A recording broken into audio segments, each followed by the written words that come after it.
salah seorang di antara keponakannya yang bernama Al-Miswar bin Makhramah ini bertanya ketika di masa jahiliyah kepada Abu Jahal, "Ya Khali, hal kuntum tattahimuna Muhammadan bil kadzib qabla an yaqula maqal?" Wahai paman, apakah kalian memang kemudian punya bukti yang kemudian kalian menuduh Muhammad sallallahu alaihi wasallam adalah sebagai pembohong? Apa yang dia sampaikan, apa yang dia dakwahkan adalah sebuah kebohongan. Apakah engkau melakukan itu sekedar tuduhan atau punya bukti, wahai paman? Maka kemudian jawab Abu Jahal, jemaah sekalian perhatikan. Apa jawab Abu Jahal kepada keponakannya ini, Al-Miswar bin Makhramah? "Ya ibna ukhti, wahai anak saudariku, wahai keponakanku. Laqad kana Muhammadun fina." Muhammad ini memang adalah orang yang hidup di antara kita. Wa huwa syabun yud'al amin, bahkan di masa mudanya dia adalah seorang pemuda yang kita sangat percaya kepada dia.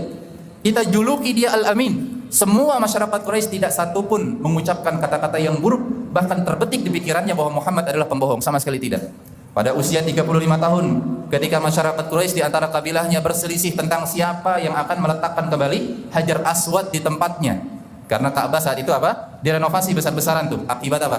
Akibat banjir yang besar kemudian merobohkan atau merusak sebagian pondasi dan dinding-dinding Ka'bah saat itu. Maka dibongkar Ka'bah. Setelah jadi pembongkaran itu, ukuran Ka'bah yang aslinya jemaah sekalian itu lebih tinggi daripada ukuran yang hari ini kita lihat, ya, lebih tinggi daripada ukuran yang hari ini kita lihat bagi yang sudah pernah umrah atau haji.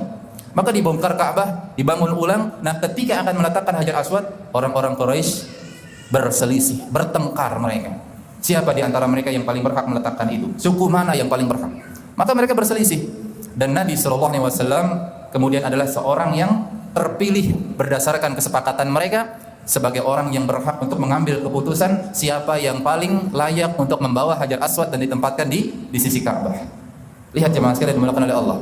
Sebegitu percayanya masyarakat Quraisy kepada siapa? Muhammad sallallahu alaihi wasallam pada usia 35 tahun di masa muda, beliau sudah sebegitunya mendapatkan trust, ya, mendapatkan kepercayaan, padahal beliau bukanlah seorang pemimpin saat itu. Beliau belum termasuk orang besar saat itu, hanya anak muda. Seperti kebanyakan anak-anak muda zaman sekarang yang mungkin nggak dipandang terlalu wah, ya, nggak dipandang terlalu luar biasa, dianggap biasa saja. Tapi beliau sudah memiliki trust di dalam hati setiap masyarakat Quraisy itu. Tak satu pun orang membenci beliau. Maka Abu Jahal mengatakan itu, laqad kana Muhammadun fina wa huwa syabun yud'al amin. Fama jarrabna alaihi kadziban qad, dan kami pun tidak pernah mendapati beliau berbohong sedikit pun, sekalipun berbohong nggak pernah Muhammad itu. Nah, kemudian ditanya lagi oleh keponakannya Al-Miswar bin Makhramah, "Kalau begitu wahai paman, fama lakum la tattabi'una?" Kalau memang Muhammad enggak pernah bohong, apa yang diucapkannya selalu benar, bahkan kalian dahulu begitu mempercayainya, kenapa kalian enggak ikuti apa yang dia sampaikan? Kan begitu. Logisnya begitu jemaah sekalian kan? Nah, kenapa kalian enggak mengikuti? Apa jawab Abu Jahal jemaah sekalian? Perhatikan nih. Kata-kata Abu Jahal mengatakan, "Ya ibna ukhti, wahai anak saudariku, wahai keponakanku. Tanaza'na nahnu wa Banu Hashim asy-Syaraf." Kita dari dulu, dari leluhur-leluhur kita Bani Makhzum, ya, itu kita selalu saling bertengkar, berlomba-lomba, bersaing dengan Bani Hashim untuk mendapatkan posisi dan kedudukan mulia di tengah-tengah masyarakat Quraisy. Wasaqau wasaqaina, mereka orang-orang Bani Hashim ketika masuk musim haji mereka langsung menyediakan air minum buat jamaah haji yang datang dari segala penjuru. Kita pun melakukan yang demikian Bani Makhzum. Wa at'amu wa at'amna, mereka memberi makan secara gratis kepada jamaah haji. Kita pun melakukan hal yang sama. Wa ajaru wa ajarna, mereka memberi perlindungan tempat tinggal buat jamaah haji mendapatkan, ya, istirahat yang cukup. Kita pun melakukan hal demikian. Apa yang dilakukan oleh masyarakat, oleh Bani Hashim, kita melakukannya sebagai bentuk apa? Kita bersaing, berkompetisi secara sehat supaya, ya, kita juga punya kedudukan yang tinggi di tengah-tengah masyarakat Quraisy. Tetapi kata Abu Jahal, kalau kemudian kita membiarkan Bani Hashim berkata, "Minna nabiyyun," dari kami Allah utus seorang nabi. Dari kita apa? Dari Bani Makhzum enggak ada. Kapan kita akan mendapatkan kehormatan, kemuliaan yang kemudian kita lebih tinggi derajat dan kedudukannya dari Bani Hashim? Nah, di sini poinnya apa? Berarti Abu Jahal dan semua kelompoknya Bani Makhzum yang kafir, yang tidak masuk Islam, bukan karena tidak paham dengan la ilaha illallah, tapi karena apa?